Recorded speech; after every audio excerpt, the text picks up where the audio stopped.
Hello and welcome to our December practice for 30 Days of Goddess. I'm Molly Reamer with Bridget's Grove and the Goddess Magic Community, and I would love to welcome you into this month of rest. So our theme for this month is rest.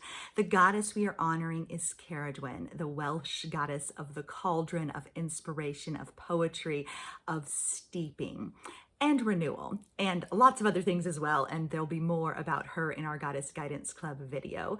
So as always, if you head over to 30daysofgoddess.com, you will find the link to your printable practice materials. They're all free for this month. And then if you're a member of our Goddess Magic community on Patreon, which is patreon.com/goddessmagic, you will get all of your additional supplemental videos, including this great, simple, and sacred guidebook, rest themed, and your Cerridwen support packet that creates this little mini ritual deck. So if you, and also your snapshot cards, you get a basic set of snapshot cards for free at 30daysofgoddess.com, and then the expanded set is available to you with the Goddess Magic community membership and the little printable stickers and stuff like that. So anyway, inviting you to take a nice deep breath and settle into your body, into your time and place, into where you are right now. Winter is a time of descent and of renewal, and it's a time when I really feel like we feel the crone of winter speak to us. I can hear her on the wind. I can feel her in the air. I can see her in the landscape, the crone of winter. And so one of the things I wrote in the guidebook, which was something that I actually wrote last year, it was this: it is now that we draw close to the crone of winter, to her warm hearth and her nourishing cauldron. We are invited to enjoy tea and touch and tenderness. We are invited to remember that our lives belong to us, the choice makers and joy birthers. We are sovereign in our bodies and whole within our souls. We can create and live lives we love. So if you've followed me for any amount of time, you know that I refer to December as cave time. This is when we hear the call of descent, the call of the cauldron and the cave, the call to sit, the call to be hushed and holding, the call to be quiet and waiting, the call to let new things take root and begin to incubate in darkness. This is not the time for new projects. This is not the time for new things to emerge, but new things start to become seeds of possibility. New things start to take root in the darkness, and we need rest. We need restoration. We need replenishment. We need stillness. We need solitude. We need quiet in order to have those little things take root, in order to make the space for incubation. So I refer to it as cave time. I'm going to explore in the Goddess Magic community. We'll be exploring some more about Cerridwen and also the cave time themes for my little cave time coloring book companion. So we're going to be exploring that in a Friday series ongoing throughout December. I'm also doing a ritual for woman spirit reclamation with a theme of cave time. So if cave time is intriguing to you, you can feel free to explore more with me through those avenues. I have other writings and things available online. If you Google for cave time, you'll probably find me, and little booklets and things like that available. But I do have a reading from the guidebook about cave time too. Each December, the call of cave time comes. Retreat, rest, wait, listen. We know what we need, and we hear the summons from within to replenish and renew, to spend time sitting quietly in the dark with the embers of dreams and the flickers of potential, which we keep nourished and safe for times yet to come. May we honor and respect this call to silence, this soft space of sacred pause. May we be brave enough to lay aside the lists and to sit with ourselves in the shadows, curious and open. May we set down our lingering questions and allow ourselves to live one of the answers now. And so I will acknowledge, and I very intentionally have chosen this theme for this month because I feel that cave time call so clearly. I feel the crone of winter speak so clearly. And yet, this is at odds with the energy of the outward directed season, with the getting ready for the holidays, with preparing for things. For us, it's a busy time in our shop. When you work in retail in any capacity, even if it's online retail, it's a very busy time of the year. And so honoring those twin poles, the pull to do special things, to connect with loved ones, to get gifts and make surprises, and the call for retreat and solitude can feel like a lot of tension. There can be a lot to balance, and really twin poles. Like, I want to do special things with my kids. I want to have our candle lighting ceremony. I want to decorate the tree. I want to make the cookies. I want to go to the dinner. And I want to sit in the cave of darkness. I want to rest. And so in my own life, I've had to realize that sometimes the time of rest that I crave so deeply in the winter comes a little later. I feel the call now, but the actual opportunity for that rest that I'm seeking actually comes later in January, when we take time off and we leave, basically. Not everyone, there's a lot of privilege involved with being able to just leave so that you can get the rest that you need. And I try my best to build in. That's why I'm so passionate about daily practice. That's why I've created 30 Days of Goddess. That's why I write little books. I have it sort of handy. That's why I write little books like Replenish. That's why I write 365 Days of Goddess. That's why I create these things, is because they provide the little small daily dollops of rest, the little small sacred pauses of renewal and restoration that I need to keep my soul tended and myself healthy, to keep myself healthy and well. Is I need at least a little bit, a little dollop, a little taste of the sacred, a little dollop of solitude, a little bit of stillness in every single day in order to thrive. And so for me, that's a lot of what the resources I create to share with you are about, carving out those little moments of sacred pause in your everyday, busy, ordinary life, right here, right now. Okay, so I have several other things to say about these winter themes. And one is this great quote from Jody Doty: "Sometimes I need to rest, to hibernate into calm, to heal, to dream, to curl into my soul and remember, so I can love the world new again." That's why we need rest and restoration. I've talked lots of times before about the antidote. The antidote to depletion is not necessarily rest, it's restoration. We need things that restore and replenish us, not just sleep, And so sometimes we need to rest, to curl into our souls and remember, so we can love the world new again. That's why it's essential. Not because we're going to withdraw into the cave and never come out again, not because we're not going to share things with our communities, and not because we're not going to spend time with our families, but because we need those times of rest and renewal so that we can love the world new again. And then the other thing I wanted to highlight is this comes from Grace Funk, who had a website called Priestess Your Life. I'm not sure if that's still around anymore, so this is old information. But she said that the invitation of these nights of winter solstice, there's 3 gifts of the solstice season: to listen, to wonder, and to be content. So these are the gifts that we're invited into: to listen, to wonder, and to be content. And I just love that. And I come back to that over and over again. Like, these are the gifts of the season: to listen, to wonder, and to be content. And sometimes that means letting something go. Sometimes that means seizing the moment. Sometimes that means delighting in the sparkles of magic, looking for frost flowers, celebrating those bright lights, the joyful faces, the picking out the perfect gift for somebody. There's really good things to be explored in coming from the perspective of to listen, to wonder, and to be content.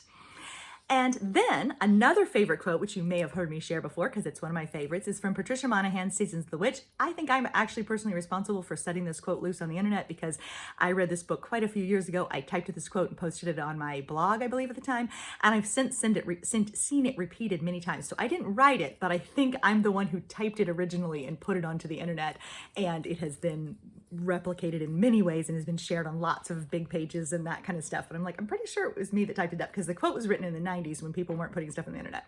Then I read it, then I typed it. So anyway, I don't really have any credit for it, but when I see it, I'm like, I'm pretty sure that was my little typing fingers that these people have copied and pasted into their big Facebook pages. So it is from the Winter Woman section from Seasons of the Witch by Patricia Monaghan. "When winter comes to a woman's soul, she withdraws into her inner self, her deepest spaces." And this could be all people, it doesn't have to just be women. "She refuses all connection, refutes all arguments that she should engage in the world. She may say she is resting, but she is more than resting. She is creating a new universe within herself, examining and breaking old patterns, destroying what should not be revived, feeding in secret what needs to thrive. Look into her eyes, this winter woman. In their gray spaciousness, you can see the future. Look out of your own winter eyes. You too can see the future." So I really find myself captivated by that notion of the winter woman, the crone, the queen of winter, the crone of winter, the bone mother, the cave time mother, the mother of darkness. And so if we look with our winter eyes, this is a powerful time of visioning for a new year. So if we look with our winter eyes, what do we see? And our winter eyes are those cave time eyes, those eyes of retreat and renewal and sinking and softening and settling and reflection. And with those winter eyes, we can see the future. So I find that very evocative and powerful. And so tapping into some questions to consider this month, do you give yourself the space and grace to rest? And I'm going to acknowledge it can be very difficult to give yourself the space and grace to rest at this time of year. It really can be. And so sometimes we can just hold and honor that it feels difficult and that we might long for more rest than we're actually getting. And it's okay to honor that longing. The longing is the roadmap back home. It's not a chastisement or a punishment to feel the longing. It's your roadmap back home. What opportunities for restoration do you allow yourself? When you pause to listen, what do you hear? When you look out through those winter eyes, what do you see? What is your body asking you for? What is the landscape teaching you right now? What do you see right where you are? And then also, what if you actually give yourself what you need or crave? What if you actually let yourself have what you want? And another question, how might I deepen into trust?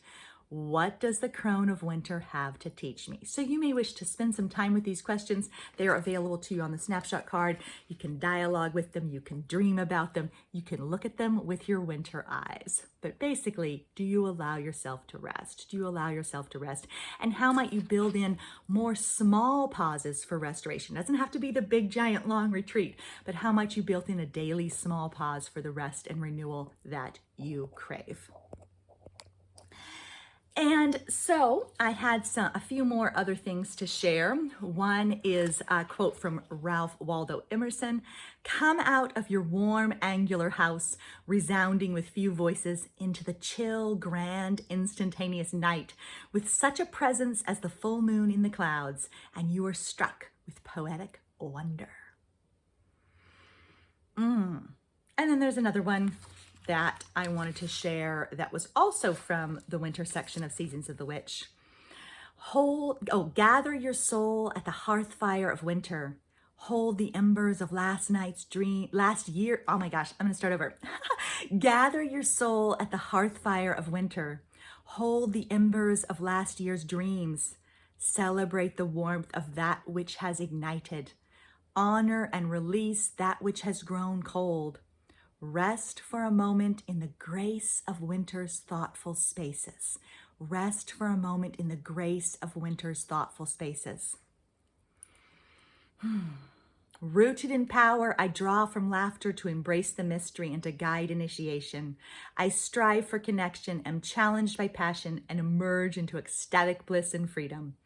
Finally comes the time of withdrawal, the hidden time. It is though the world sleeps under a gray cloak.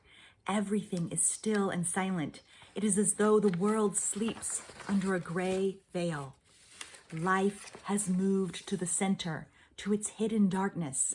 Bulbs rest, roots sleep, trees go dormant. Stillness settles over the world. Stillness settles over the world. And may you let it settle a little bit, at least, within you as well. And so then I had so here's a poem about my own personal experiences of that tension between what I crave and what actually is happening in terms of what's needed from me, etc. And so this one was written last year at this same exact time about these things. This is a time in which hearts should be merry and spirits bright, but this is also a time of year in which a chasm grows between what I long for and how I am. I feel reactive and easily dysregulated, sharp flares of irritation rising up at the slightest provocation, snappy words and a persistent sensation of agitation. I want to shout, "Don't you dare ask me for anything else," to even the simplest request and even to the people I love best. Guilt arises and sinks her claws into my chest. "Not enough, not enough, not enough," she chides. And often she's right, because I am not. I have overextended myself once more and placed inhumane expectations across my very own shoulders. If I had a boss who treated me like this and my job was organized this way, I would quit. I would walk out without looking back. But this is my heart's blood here, my soul song, my inexhaustible push of purpose, the cry of creation. Leonie Dawson writes not to think of downsizing your work, but of right-sizing your life. Lucy Pierce and Sarah Robinson ask, what are you hungry for? Grace Funk writes of the 3 gifts of this season: to listen, to wonder, to be content. Memes on the internet write of finishing your year soft instead of strong. What is the opposite of stretched thin, I wonder? Nourished, supported, resourced, capable, restored, full of myself? Compressed and thick, I reject with ease. I am nourished full, I say, letting the words roll around on my tongue for a moment. I am resourced whole, I try next to see if it can replace the taut and friable. The day is gray and quiet, a light wind rustling leftover leaves. I feel both tight and tender, looking at the chasm and alert for building what bridges I can to bring myself home once more. For now, I pause without fixing, kiss my fingertips and lay them against my forehead, greet agitation and guilt as familiar companions of winter's descent. Listen to the crows, begin again.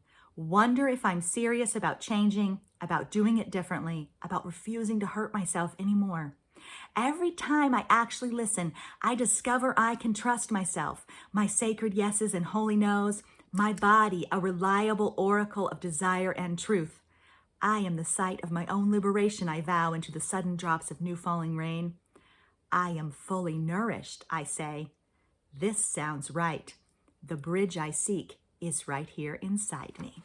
So may you be nourished fully this season. May you step into the possibility of nourishment, of replenishment, of restoration, of rest. And then I had 2 more little quotes, but we're getting close to the end of time. So I'm going to go ahead and save those for the upcoming video series that I referenced. And instead, I'm going to go ahead and close after that poem with a blessing for you, a blessing for your whole self, which I believe was in my Whole and Holy book. I believe it might have been in Sunlight and Cedar, but I found this and I really think it offers what I want to offer to you this December season, this season of rest and replenishment, and this season of wonder, enchantment, magic, delight, and making and creating magic for others. So here is a blessing for your whole self, inviting you to settle into yourself and receive this blessing right now as a little moment to rest. May you tend your heart with the careful fingers of exposed truth. May you guard your soul with the fine threads of secret wisdom. May you soothe your soft body with the liniment of time and delight. May you nurture your hearth with a rich stew of both solitude and community, laughter and reflection, brewing up a cup of wonder for each who cares to drink. May you excavate your peace from the rubble of compulsive pleasing and let it rest on your fingers like a bluebird on a sun-soaked tree. May you find your power right beside you, not lost, just waiting to be picked up with loving hands and stretched gently back across your bones. Thank you so much for being here. Thank you for walking with me over this wheel of the year. I forgot to acknowledge that this was our final practice of 2024. I'm so excited to step across the threshold into 2025 with you. We'll be changing shape a little bit. My offerings will be changing shape a little bit, but I look forward to crossing the threshold into a new year for you, with you. And I invite you to join me for even more. I do daily posts and weekly live community practices over in the Goddess Magic community. So I do invite you to join me over there for additional experiences of seasonal magic and everyday enchantment and devotional practice. So please do come on over to patreon.com/goddessmagic. And again, just a reminder that all your free resources are available for you at 30daysofgoddess.com. Thank you so much for being here. May you take time to steep in your own renewal, steep in the broth of your own becoming, your own magic, and may you take time to step into the cave. May you listen to the crone of winter. Thank you so much for being here. Keep living your magic. Bye-bye.